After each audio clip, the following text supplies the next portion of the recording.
Now, I wish I could tell you that I learned the principles of being backable through my success. But I actually learned these principles through my failure. I learned them through my mistakes. I went out there and I pitched 8 people in a row on this idea, and all 8 of them said no.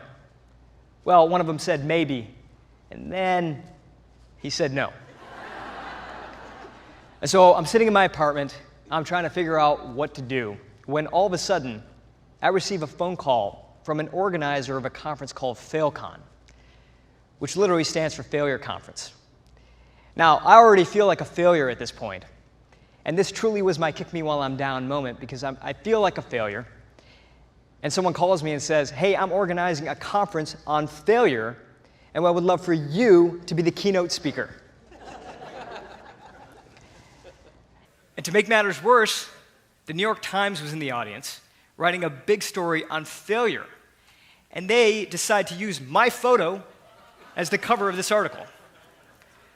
So I'm literally now a poster child for failure.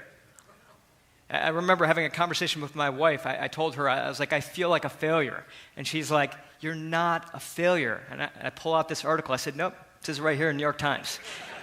I'm a failure. But this article turned out to be a gift in so many ways, because it opened the door to open, honest, vulnerable conversations with highly backable people who taught me that I could have the best idea in the world, but that idea might still be ignored. But with a few simple adjustments, I could turn my good idea into a backable idea. And it's with these few simple adjustments that I was able to go from literally being the poster child for failure to being oversubscribed with funding from top investors like Greylock and Google Ventures. And once I discovered the power of these simple adjustments, I wanted to go further. I wanted to learn everything there was to know about being backable.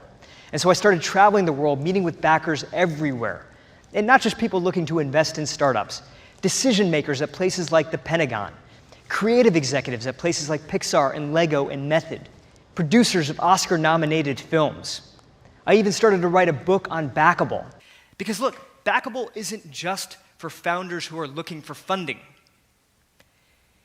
It's for the factory worker who wants to step into a leadership role. It's for the accountant who has a new idea for a new process at her office. It's for the retiree who wants to re-enter the workforce. It's for the artist who might be featured at the MoMA. It's even for practicing physicians. After I sold my company, Rise, I joined the faculty at Harvard Medical School, where I now teach students how to be backable. And look, over 80% of the students that I teach have no interest in starting a company.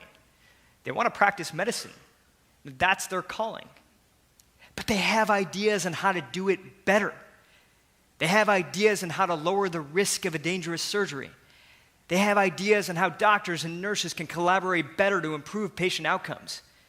They have ideas on maybe how to lower the rate of opioid addiction in the world. And who knows? Maybe one of them will become the next Alexander Fleming with the next penicillin. And with a few simple adjustments, we can help them turn their good idea into a backable idea.